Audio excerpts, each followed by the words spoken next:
새로운 시작의 문턱에서 우리는 지난 시간을 돌아보고 다가올 미래를 준비합니다. 한 해를 마무리하고 새해를 맞이하는 이 순간 우리의 마음속에는 수많은 생각과 감정이 교차합니다. 과연 진정한 변화란 무엇일까요? 달력의 숫자가 바뀌는 것만으로 우리의 삶이 새로워질 수 있을까요? 아니면 그보다 더 깊고 근원적인 변화가 우리를 기다리고 있는 것일까요? 오늘 우리는 성경 속 한 인물의 이야기를 통해 이 질문에 대한 답을 찾아보고자 합니다.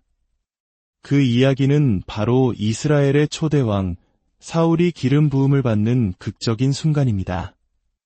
사무엘상 10장 1절에서 7절의 말씀을 통해 하나님께서 어떻게 한 평범한 사람을 새로운 존재로 변화시키시는지, 그리고 그 변화의 물결이 오늘을 살아가는 우리에게 어떤 의미를 갖는지 함께 묵상하는 시간을 갖겠습니다. 말씀을 듣기 전 이 이야기가 당신의 마음의 은혜가 된다면 좋아요와 구독으로 더 많은 분들에게 이 은혜를 전하는 귀한 사역에 동참해 주시길 바랍니다. 여러분의 삶에 주님의 평안이 언제나 함께하기를 축복합니다. 사무엘상 10장의 배경은 극심한 혼란과 정체성의 위기 속에 있던 이스라엘의 모습을 보여줍니다. 그들은 400년이 넘는 시간 동안 이집트에서 노예로 살았습니다. 오랜 억압의 세월은 그들의 자존감을 앗아갔고 스스로가 누구인지 어디로 가야 하는지에 대한 감각을 무디게 만들었습니다. 이러한 민족적 정체성의 혼란은 어쩌면 우리 한국인들에게도 낯설지 않은 이야기일지 모릅니다. 수많은 외세의 침략과 일제강점기라는 길고 어두운 터널을 지나오며 우리는 스스로가 누구인지를 끊임없이 되물어야 했습니다. 다른 사람이 우리를 어떻게 보느냐가 아니라 우리 스스로가 자신을 어떻게 보느냐가 진정한 정체성을 결정짓는다는 것을 우리는 역사를 통해 배웠습니다. 이스라엘 백성 역시 마찬가지였습니다. 하나님께서 그들을 이끌어내 약속의 땅으로 인도하셨지만 그들의 마음속에는 여전히 노예의 근성이 남아있었습니다. 그들은 눈에 보이지 않는 하나님을 왕으로 모시기보다 다른 나라들처럼 눈에 보이는 인간왕을 세워달라고 요구했습니다. 이는 편리함을 좇아 그들의 진정한 왕이신 하나님을 거부하는 행위였습니다. 하지만 하나님께서는 그들의 요구를 들어주시기로 합니다. 그리고 선지자 사무엘을 통해 한 사람을 준비시키십니다. 그의 이름은 사울이었습니다. 사무엘이 기름병을 가져다가 사울의 머리에 붓고 입맞추며 이르되 여호와께서 내게 기름을 부으사 그의 기업의 지도자로 삼지 아니하셨느냐? 이 장면은 단순한 의식이 아닙니다. 이것은 하늘의 권위가 땅으로 임하는 순간이며 한 개인의 운명을 넘어 한 민족의 역사가 전환되는 순간입니다. 사무엘이 사울의 머리에 부은 기름은 하나님의 영, 즉 성령님을 상징합니다. 진정한 변화는 세상의 방법이나 인간의 노력으로 시작되는 것이 아니라 바로 이 기름 부음, 즉 하나님의 임재로부터 시작됨을 보여주는 것입니다. 우리는 지금 혼돈의 시대를 살아가고 있습니다. 정치, 경제, 사회, 그리고 우리 개인의 삶까지 모든 것이 흔들리고 있습니다. 마치 왕이 없어 각자 자기 소견에 옳은 대로 행하던 사사시대의 이스라엘처럼 기준을 잃어버린 채 방황하고 있는 것처럼 보입니다.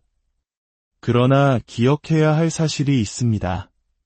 세상의 혼돈은 결코 하나님의 나라를 멈출 수 없다는 것입니다. 혼돈 속에서도 하나님의 기름은 흐릅니다. 절망 속에서도 성령님은 일하고 계십니다. 당신이 경제적으로 어렵다 할지라도, 사랑하는 사람을 잃었다 할지라도, 마음이 무너져 내렸다 할지라도 하나님의 기름 부음은 멈추지 않고 지금 이 순간에도 흐르고 있습니다.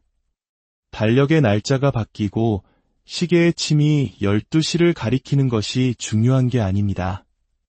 오직 중요한 것은 하나님의 기름이 당신의 삶에 흐르고 있느냐는 것입니다. 새 옷을 입고 새로운 다짐을 해도 이 기름 부음이 없다면 우리는 그저 낡은 자아 위에 새로운 날짜를 덧붙이는 것일 뿐입니다. 하나님께서 진정한 변화를 가져오실 때 그분은 불꽃놀이나 풍선을 보내지 않으십니다. 그분은 성령의 기름을 부어주십니다. 그 기름이 흐르기 시작할 때 비로소 우리의 삶에 진짜 변화가 시작됩니다. 사무엘은 기름 부음 받은 사울에게 그가 하나님의 사람으로 세워졌음을 확신시켜줄 세 가지 표적을 예언합니다. 이것은 사울이 새로운 정체성을 받아들이고 왕으로서의 사명을 감당하도록 이끄는 하나님의 세심한 계획이었습니다. 첫 번째 표적은 확증의 단계입니다. 사무엘은 사울에게 라헬의 묘실 곁에서 두 사람을 만날 것이며 그들이 잃어버렸던 나귀를 찾았다는 소식과 함께 아버지가 이제 아들을 걱정하고 있다는 말을 전해줄 것이라고 예언합니다.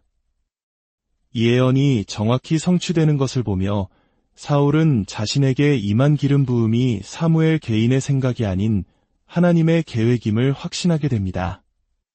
여기서 주목할 점은 그 장소가 라헬의 묘실이라는 것입니다. 라헬은 야곱의 사랑하는 아내였고 막내 아들 베냐민을 낳다가 길 위에서 죽음을 맞이한 비운의 여인이었습니다. 그녀는 죽어가며 아들의 이름을 내 슬픔의 아들이라는 뜻의 베논이라고 불렀습니다. 그녀의 관점에서 그 아이는 자신의 죽음과 맞바꾼 슬픔의 상징이었습니다. 하지만 아버지 야곱은 달랐습니다. 그는 그 아이를 보며 슬픔이 아닌 새로운 희망과 힘을 보았습니다. 그래서 아이의 이름을 내 능력의 아들이라는 뜻의 베냐민으로 바꾸어 불렀습니다. 사울은 바로 이 베냐민 지파의 후손이었습니다. 하나님께서 사울을 라헬의 묘실로 이끄신 이유는 라헬의 모든 고통과 슬픔이 결코 헛되지 않았음을 보여주기 위함이었습니다. 그녀의 슬픔을 통해 위대한 민족의 한 지파가 태어났고 마침내 그 후손 중에서 이스라엘의 첫 번째 왕이 탄생하게 된 것입니다. 하나님께서는 오늘 이 말씀을 듣는 당신에게도 동일하게 말씀하고 계십니다. 당신이 지난 시간 겪었던 모든 아픔과 눈물이 결코 헛되지 않았다고 말입니다. 당신의 슬픔을 통해 하나님은 능력의 일을 이루실 것이며 당신의 고통의 밤을 지나 영광의 아침을 맞이하게 하실 것입니다. 두 번째 표적은 헌신의 단계입니다. 사울은 베델로 올라가는 세 사람을 만나게 될 것입니다. 그들은 하나님께 예배하러 가는 길이었고 염소 새끼와 떡 세 덩이 그리고 포도주 한 가죽 부대를 가지고 있었습니다. 그들은 하나님께 드릴 거룩한 예물 중에서 떡 두 덩이를 사울에게 줄 것이었습니다. 이것은 매우 이례적인 일이었습니다. 하나님께 드려질 예물을 사람과 나눈다는 것은 하나님께서 사울을 자신의 동역자로 인정하고 그와 언약을 맺으신다는 상징적인 의미를 가집니다. 사울은 이 떡을 받음으로써 이제 자신의 삶을 온전히 하나님께 드리는 왕으로서의 헌신을 다짐하게 됩니다. 지난 한 해는 우리에게 깨어짐의 시간이었습니다. 많은 것이 부서지고 무너지는 경험을 했습니다. 그러나 하나님은 그 깨어짐 속에서 자신을 드러내십니다. 예수님께서 떡을 떼어 나누실 때 제자들의 눈이 밝아졌던 것처럼 우리의 삶이 깨어지는 그 자리에서 우리는 비로소 하나님의 일하심을 보게 될 것입니다. 하나님은 당신의 상황을 바꾸기 전에 먼저 당신을 바꾸기 원하십니다. 당신이 변화되면 당신은 어떤 상황도 다스릴 수 있는 힘을 얻게 될 것이기 때문입니다. 세 번째 표적은 변화의 단계입니다. 사울은 하나님의 산에 이르러 선지자의 무리를 만나게 됩니다. 그들은 산에서 내려오며 비파와 소고와 저와 수금을 앞세우고 예언을 하고 있었습니다. 음악과 찬양, 그리고 예언이 가득한 그 거룩한 분위기 속에 사울이 들어섰을 때 놀라운 일이 일어납니다. 내게는 여호와의 영이 크게 임하리니 너도 그들과 함께 예언을 하고 변하여 새 사람이 되리라. 사울은 그 분위기 속으로 걸어 들어갔을 뿐인데 그를 둘러싼 거룩한 분위기가 그를 완전히 다른 사람으로 바꾸어 놓았습니다. 그는 선지자가 아니었지만 선지자들처럼 예언하기 시작했습니다. 그는 자신이 그런 능력을 가졌는지조차 몰랐지만 하나님의 영이 임하자 새로운 존재로 거듭난 것입니다. 이것이 바로 분위기의 힘입니다. 당신이 어떤 분위기 속에 거하는가, 어떤 사람들과 어울리는가가 당신을 결정합니다. 혼돈과 불평의 분위기 속에 있다면 당신의 영혼은 피폐해질 것이고, 믿음과 찬양의 분위기 속에 있다면 당신은 자신도 모르는 사이에 믿음의 사람으로 변화될 것입니다. 하나님은 오늘 당신을 변화의 분위기 속으로 초대하고 계십니다. 당신이 스스로 만들지 않은 영광스러운 분위기, 당신이 상상하지 못했던 거룩한 기름 부음의 자리로 당신을 이끌고 계십니다. 당신이 해야 할 일은 그저 그 분위기 속으로 발을 내딛는 것뿐입니다. 이제 곧 새로운 해의 문이 열립니다. 많은 사람들이 새해를 기다려왔지만 하나님께서는 새로운 당신을 기다리고 계셨습니다. 사울이 변하여 새 사람이 되었던 것처럼 당신도 이제 낡은 당신을 과거에 남겨두고 새로운 당신으로 이 새해를 맞이하시길 바랍니다. 당신의 머리 위에 하나님의 기름 부음이 흐르고 있습니다. 당신의 과거의 슬픔은 하나님의 능력이 될 것입니다. 당신의 깨어진 마음은 하나님을 향한 헌신의 제물이 될 것입니다. 그리고 당신이 믿음의 분위기 속으로 걸어 들어갈 때 당신은 변하여 새 사람이 될 것입니다.